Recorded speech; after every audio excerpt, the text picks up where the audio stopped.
बिस्मिल्लाहिर्रहमानिर्रहीम अस्सलाम वालेकुम। Welcome to my channel education with Zia. तो कैसे आप लोग, उम्मीद है सब ठीक ठाक होंगे। जैसे कि आपको पता है कि मैंने परसोना की बुक है एजुकेशनल रिसर्च की बुक, बहुत ज़्यादा इंपॉर्टेंट चैप्टर है वो स्टार्ट किया है। उसके 50 MCQs जो हैं वो मैंने आपके साथ शेयर कर लिए थे। तो फर्दर जो है रिमेनिंग क्वेश्चन भी काफ़ी ज़्यादा हैं। तो आज भी मैं 50 जो MCQs हैं 51 से 100 तक मैं आपके साथ शेयर करूँगी। आई थिंक टोटल 172 हैं, तो आज हम 100 कंप्लीट कर लेंगे, ठीक है। तो 50 क्वेश्चन हम आज करेंगे, देन फिर जो बाकी बच जाएंगे वो इंशाल्लाह नेक्स्ट वीडियो में मैं आपके साथ शेयर करूँगी। तो देख लेते हैं 51 क्वेश्चन क्या है। Independent variable is also called. अच्छा, मैं आपको पता है वेरिएबल की दो टाइप्स होती हैं इंडिपेंडेंट वेरिएबल, वैसे तो तीन भी हैं, इंडिपेंडेंट, डिपेंडेंट और एक्सट्रेनियस वेरिएबल।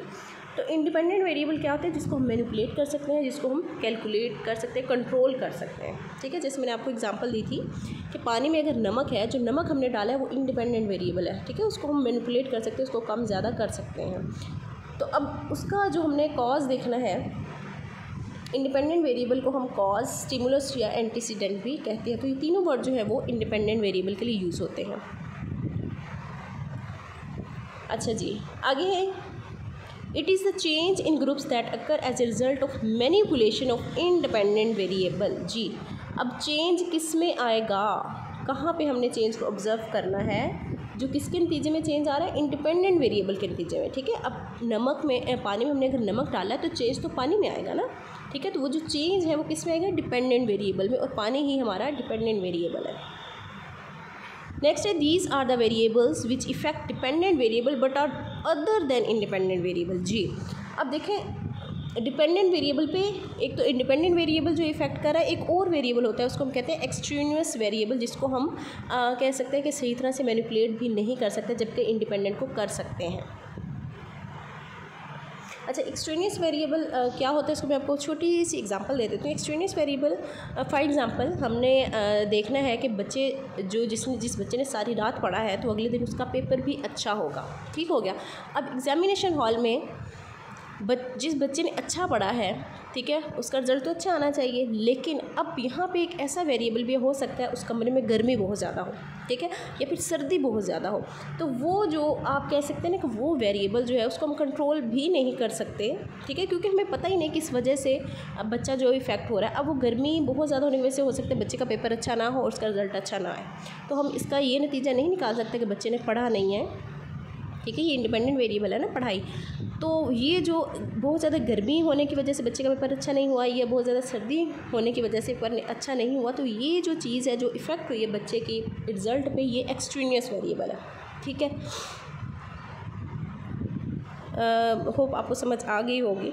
अच्छा, 54 है the efforts which researcher makes to remove the effect of irrelevant और एक्सट्रेनियस वेरिएबल। हाँ जी, रिसर्चर जो है वो एक्सट्रेनियस वेरिएबल को रिमूव करने के लिए क्या कर सकते हैं, तो वो कंट्रोल कर सकते हैं, ठीक है, कंट्रोल।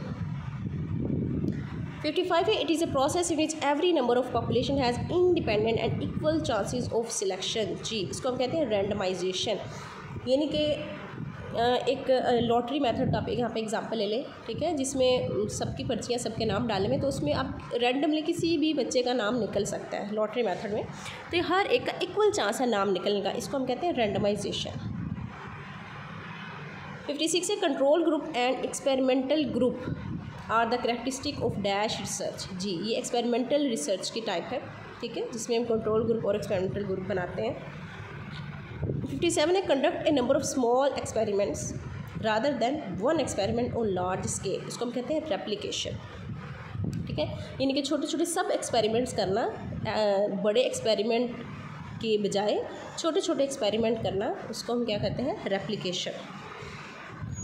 58 है results obtained from the experiments are due to manipulation of the independent variable and not due to extraneous variable। जी, कहते हैं ऐसे रिज़ल्ट जो हमें एक्सपेरिमेंट्स के नतीजे में हासिल हों, जो हमें इंडिपेंडेंट वेरिएबल को कंट्रोल करने के बाद हासिल हो या मैनिपुलेट करने के बाद हासिल हो, उससे हम कहते हैं एक्सपेरिमेंटल वैलिडिटी, ठीक है, यानी कि एक्सट्रेनियस वेरिएबल को कंट्रोल करने से नहीं बल्कि इंडिपेंडेंट वेरिएबल को मैनिपुलेट करने से जो हमें एक्सपेरिमेंट से रिजल्ट हासिल होंगे उससे हम कहते हैं एक्सपेरिमेंटल वैलिडिटी। 59 है observed difference of research is actual due to that manipulation only and ये इसके आगे पता नहीं क्या लिखा हुआ है, something else is called internal validity. अच्छा, ऑब्जर्व्ड डिफरेंस ऑफ रिसर्च। अच्छा, अब हमने ऊपर क्या किया, इंडिपेंडेंट वेरिएबल के मैनिपुलेशन से जो रिजल्ट है उसको तो हमने कह दिया एक्सपेरिमेंटल। अब हमने डिफरेंस मालूम करना है कि actual manipulation, observe difference of research is actual due to that manipulation only and to something else. हाँ, मैनिपुलेशन के नतीजे में जो रिज़ल्ट है और उसके अलावा मैनिपुलेशन के अलावा जो रिज़ल्ट आएगा, उन दोनों का जो डिफरेंस है उसको हम कहेंगे इंटरनल वैलिडिटी। ठीक है।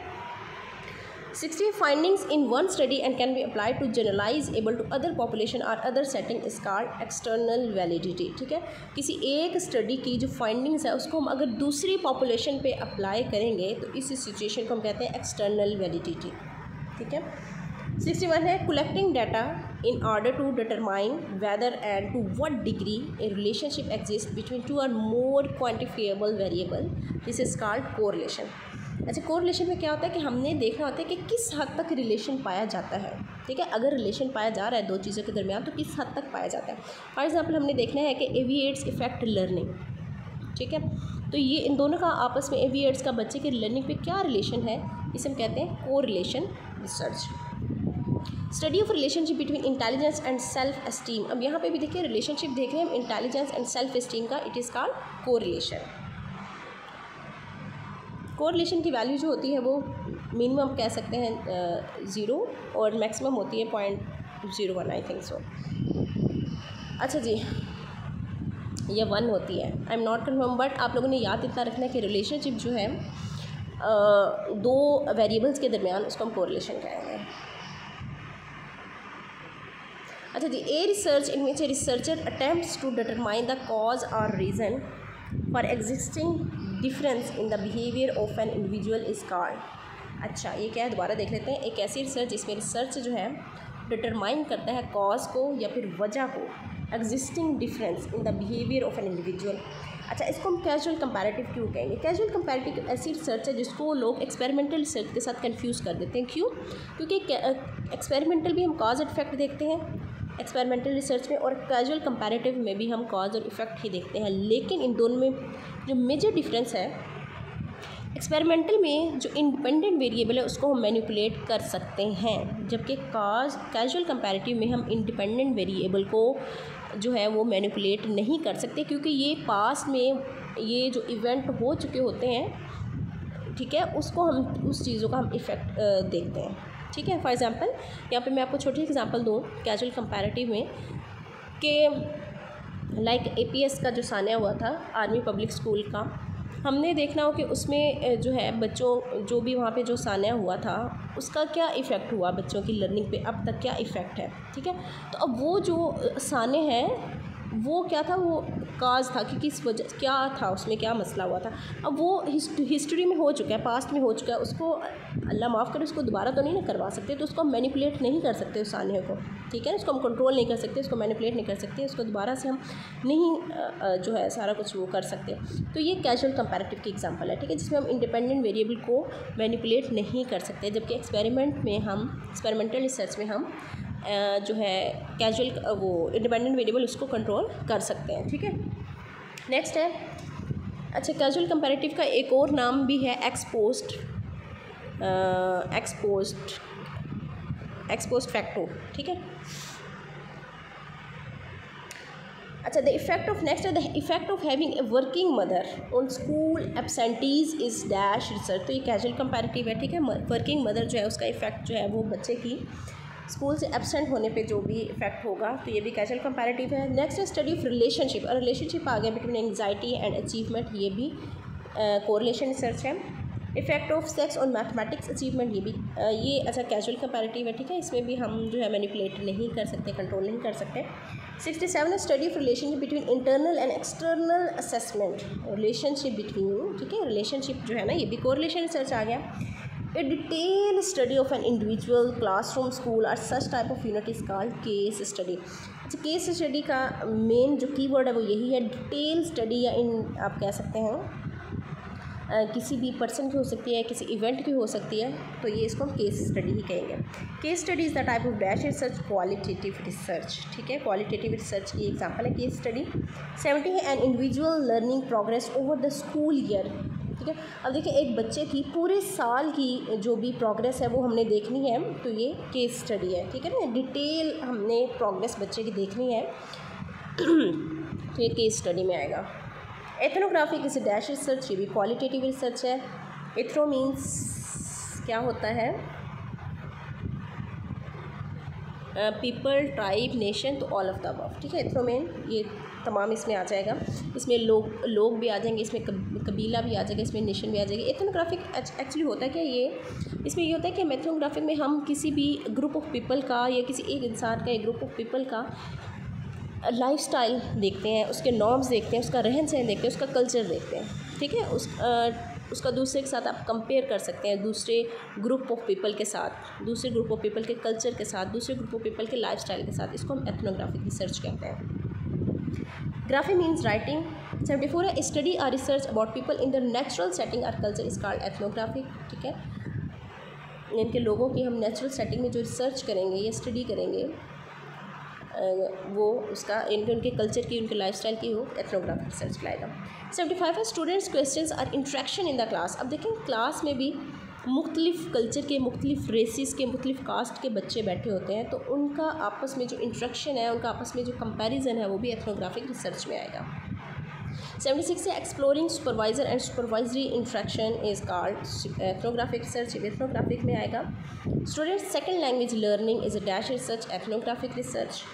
78 it is a method or technique of qualitative research that enables researchers to study human behavior, ठीक है। एक ऐसा तरीक़ाकार या ऐसी टेक्निक, ठीक है, क्वालिटेटिव रिसर्च की एक ऐसी टेक्निक जिस जो काबिल बनाती है रिसर्चर को इंसान के बिहेवियर का स्टडी करने के, इस तरीके से through an analysis of their communication such as text book, ऐसे, ऑफिशियल ऑर्डर्स और अदर सच डॉक्यूमेंट। इसको हम कहते हैं कंटेंट एनालिसिस, ठीक है।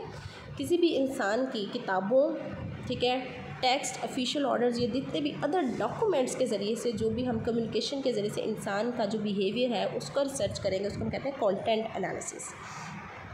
First step in the research process selection of topic, ठीक है। जब भी हमने रिसर्च करी सबसे पहले हमने टॉपिक्स को सिलेक्ट करना है। सेकंड लिटरेचर रिव्यू है, ठीक है। जो भी हमने रिसर्च करनी है उससे रिलेटेड जितना पहले काम हो चुका है, जितने लोगों ने फाइंडिंग्स किए, जितने लोगों ने रिसर्च की हैं, उन सबको हमने एक दफ़ा रिव्यू करना है, ताकि जो चीज़ें रह गई हैं रिसर्च होने के लिए उन चीज़ों पे आप रिसर्च कर सकें। इसको हम लिटरेचर रिव्यू कहेंगे। उसके बाद a phenomena are the events that have occurred or will occurred, इसको हम क्या कहेंगे, phenomena are the events that have occurred or will occurred. हाँ, एक ऐसा फिनोमेना जो कि हो चुका है या होगा, उसको हम कहेंगे हाइपोथेसिस। अच्छा, it is a tentative supposition और provisional guess which seems to be explain the situation under the observation, ठीक है। किसी भी चीज़ को लेके हम जब खुद से जो गैस लगाते हैं ना, टेंटेटिव सुपोजिशन, सपोज करते हैं हम किसी सिचुएशन को, हाँ जी कि ऐसा हो जाएगा, लेकिन आफ्टर टेस्टिंग हो सकता है वैसा ना हो, ठीक है। फॉर एग्जांपल यहाँ पे मैं आपको एग्जांपल दूँ, हम हाइपोथेसिस बनाते हैं एक बच्चा एफएससी में बहुत अच्छे मार्क्स लेता है, हम कहेंगे कि ये बच्चा तो डॉक्टर ज़रूर बनेगा। ये हमने हाइपोथेसिस अपने तरफ से क्रिएट कर लिया, लेकिन ज़रूरी नहीं है कि उस बच्चे के एफएससी में मार्क्स अच्छे हैं तो वो डॉक्टर ज़रूर बनेगा, तो ये गलत भी हो सकता है। तो किसी भी चीज़ के बारे में हम सपोजिशन जब कर लेते हैं, ठीक है, एक गैस बना लेते हैं, गैस कर लेते हैं, तो उसको हम हाइपोथेसिस कहते हैं। 83 it is a hypothesis based on observation. जहाँ पे भी ऑब्जर्वेशन आएगा ना, ये इंडक्टिव डिडक्टिव के मामले में, तो आपने इंडक्टिव हाइपोथेसिस को टिक करना है। इंडक्टिव हाइपोथेसिस, एक इसके बारे में आपने दो चीज़ें याद रखनी है, एक तो ये मूव करती है फ्रॉम स्पेसिफिक टू जनरल, और इसके अलावा ये ऑब्जर्वेशन से रिलेटेड है, ठीक है। इट इज़ कौन सी हाइपोथेसिस जो ऑब्जर्वेशन से रिलेटेड है, ये इंडक्टिव हाइपोथेसिस है। जबकि डिडक्टिव जो होती है वो तो हम थ्योरी से, इनके जनरल टू स्पेसिफिक चलती है ना, तो ये हम थ्योरी से ड्रा करते हैं डिडक्टिव। जबकि इंडक्टिव जो है वो हम ऑब्जर्वेशंस जितनी भी हमारी होती हैं उससे रिलेटेड ये हमारी इंडक्टिव हाइपोथेसिस होती है। 84 है hypothesis which is derive from theory, derive from theory की बात जो वो डिडक्टिव हाइपोथेसिस करते हैं। और एक और चीज़ जो ये जनरल टू स्पेसिफिक चलती है, जबकि इंडक्टिव ऑब्जर्वेशन पे बेस करती है और स्पेसिफिक टू जनरल, और डिडक्टिव जो है वो ड्राइव करते हैं हम थ्योरी से, और ये जनरल टू स्पेसिफिक मूव करती है। 85 it is a hypothesis which states an expected relationship or difference between two variables, इसको हम कहते हैं रिसर्च हाइपोथेसिस। अच्छा, अब इसमें ये बड़े ध्यान से आप सुने, रिसर्च हाइपोथेसिस होता क्या है। रिसर्च हाइपोथेसिस एक ऐसा हाइपोथेसिस है जिसमें हम दो वेरिएबल्स के दरमियान रिलेशनशिप देखते हैं, जिसमें यानी कि दो वेरिएबल्स के दरमियान रिलेशनशिप होता है और इसमें नल हाइपोथेसिस को हम रिजेक्ट करते हैं। ठीक है, नल हाइपोथेसिस का मतलब क्या होता है कि दो वेरिएबल्स के दरमियान रिलेशनशिप नहीं है, तो जाहिर है जब नहीं का वर्ड है उसको तो हमने रिजेक्ट करना ही है ना। रिसर्च हाइपोथेसिस कहते ही हम किसे हैं कि दो वेरिएबल्स के दरमियान रिलेशनशिप है। इसके आगे फर्दर दो टाइप्स होती हैं, डायरेक्शनल और नॉन डायरेक्शनल। ये भी अब ध्यान से सुन लें। ए हाइपोथेसिस विच सिंपली इंडिकेटेड ए रिलेशनशिप और डिफरेंस एग्जिस्ट इज कॉल्ड। अब यहाँ पे जो वर्ड सिंपली है ना, सिंपली ये किसको शो करेगा, नॉन डायरेक्शनल को। ठीक है, यानी कि इसमें बताया है कि एग्जिस्ट करता है रिलेशनशिप, लेकिन ये नहीं बताया कितना करता है। तो जब सिंपली का वर्ड आ जाएगा ना तो आपने इसको नॉन डायरेक्शनल हाइपोथेसिस पे टिक करना है। ठीक है, for example aviates effect learning process. ठीक है, ये रिलेशनशिप बताया है, कितना करता है, ज़्यादा करता है, कम करता है, ये नहीं बताया, तो ये नॉन डायरेक्शनल है। ठीक है, और अगर बता दे there is significant difference between the science achievement of elementary students taught through computer and those taught without computer, it is called non directional. अच्छा, ये नॉन डायरेक्शनल। अब इसमें देखें डिफरेंस बता दिया कि साइंस अचीवमेंट जो है ऑफ एलिमेंट्री स्टूडेंट्स टॉट, जिन बच्चों को कंप्यूटर के ज़रिए से पढ़ाई गई है साइंस, ठीक है, और जिन बच्चों को कंप्यूटर के बगैर पढ़ा गई है, उन दोनों की लर्निंग में डिफरेंस है। ठीक है, बस ये बता दिया कि जिन बच्चों को कंप्यूटर के ज़रिए से साइंस पढ़ाई है और जिन बच्चों को कंप्यूटर के बगैर पढ़ाई है, उन दोनों की लर्निंग में डिफरेंस है। कितना है ये नहीं बताया। ठीक है, तो जब डिफरेंस जस्ट बताया कि डिफरेंस है तो ये नॉन डायरेक्शनल है। जब बताएंगे ना कि ज़्यादा है, कम है, तो ये डायरेक्शनल में आएगा। नेक्स्ट MCQs में हम देख लेते हैं। 88 है, ए hypothesis that indicates the nature of relationship और डिफरेंस इज कॉल्ड। अब यहाँ पे नेचर, ठीक है, अब यहाँ पे नेचर भी बताएंगे।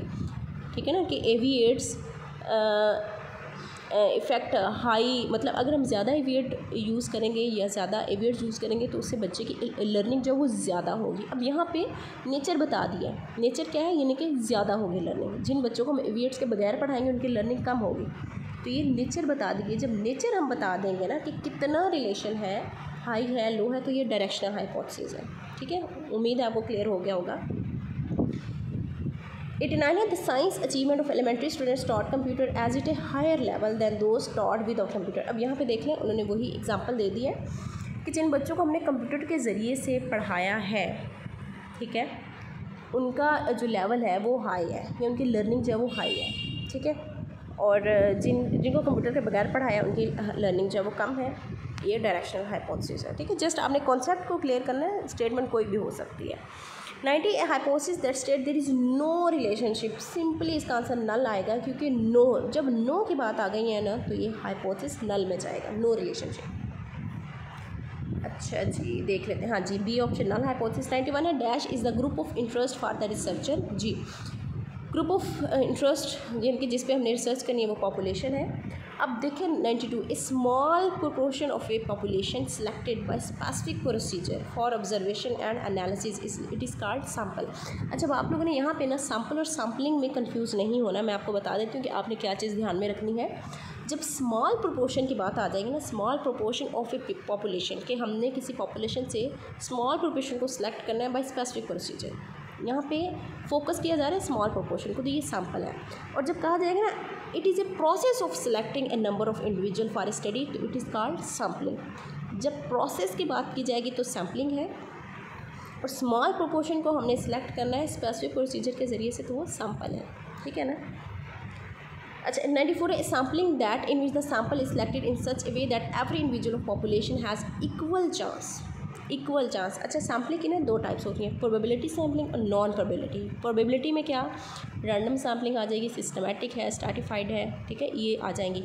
तो इसमें एक रैंडम प्रोबेबिलिटी में फर्दर और आ जाएंगे, लेकिन यहाँ पे जो चीज़ ऑप्शन दिया है ना वो प्रोबेबिलिटी सैम्पलिंग है, यानी कि इक्वल चांस, हर बंदे के सिलेक्ट उनके इक्वल चांस है, तो ये प्रोबेबिलिटी सैम्पलिंग में आएगा।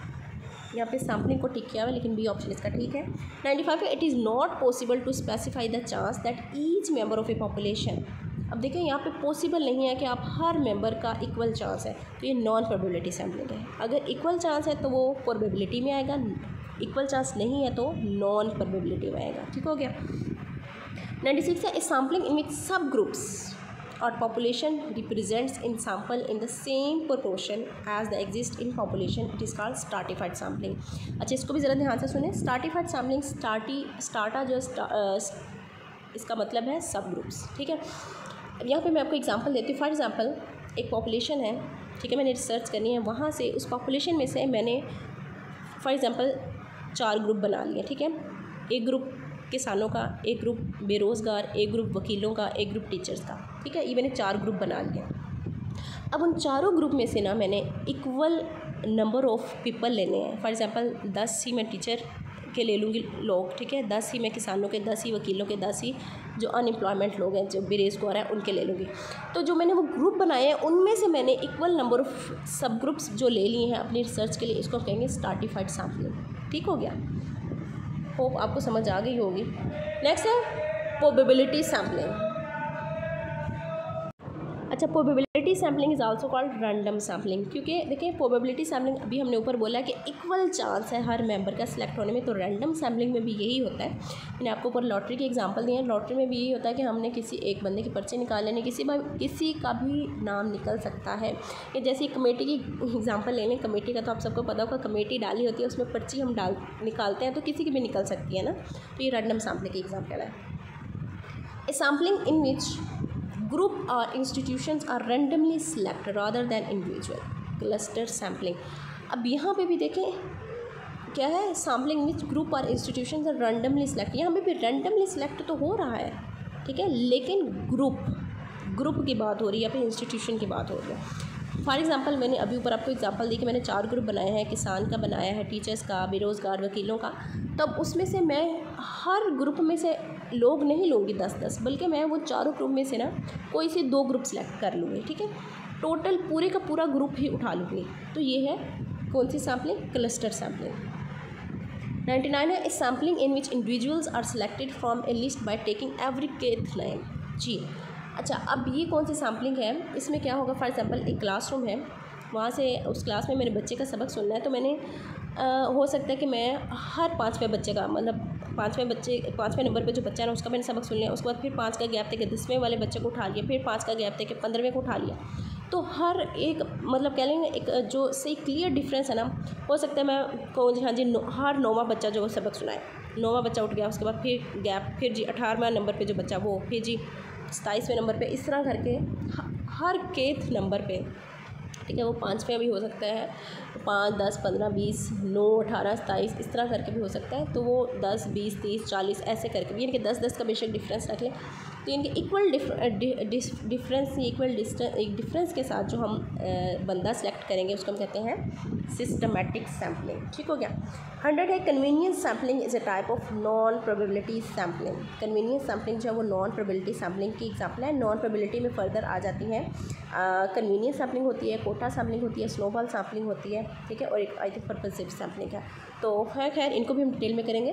तो ये जो रिसर्च है ना थोड़ा सा डिफ़िकल्ट और कॉन्सेप्चुअल चैप्टर है, आपने इस वीडियो को बहुत तहम्मुल के साथ आराम से सुनना है, ध्यान से सुनना है, ठीक है। कॉन्सेप्ट आपके क्लियर हो गए तो इंशाल्लाह आपको रिसर्च भी बहुत ईजी लगेगी। तो 100 क्वेश्चन ये हम आज रखेंगे, बाकी जो रिमेनिंग रहेंगे वो अपकमिंग वीडियो में इंशाल्लाह मैं आपके साथ शेयर करूँगी। वीडियो पसंद आई तो लाइक्स भी कीजिएगा, कमेंट सेक्शन में अपनी राय का इज़हार ज़रूर कीजिएगा, और चैनल अभी तक सब्सक्राइब नहीं किया तो काइंडली सब्सक्राइब कर दें, और अपने फ्रेंड्स के साथ भी शेयर करना मत भूलें। अपना बहुत ज़्यादा ख्याल रखिएगा। अल्लाह ताला आप सबका हामी नासिर हो। अल्लाह हाफिज़।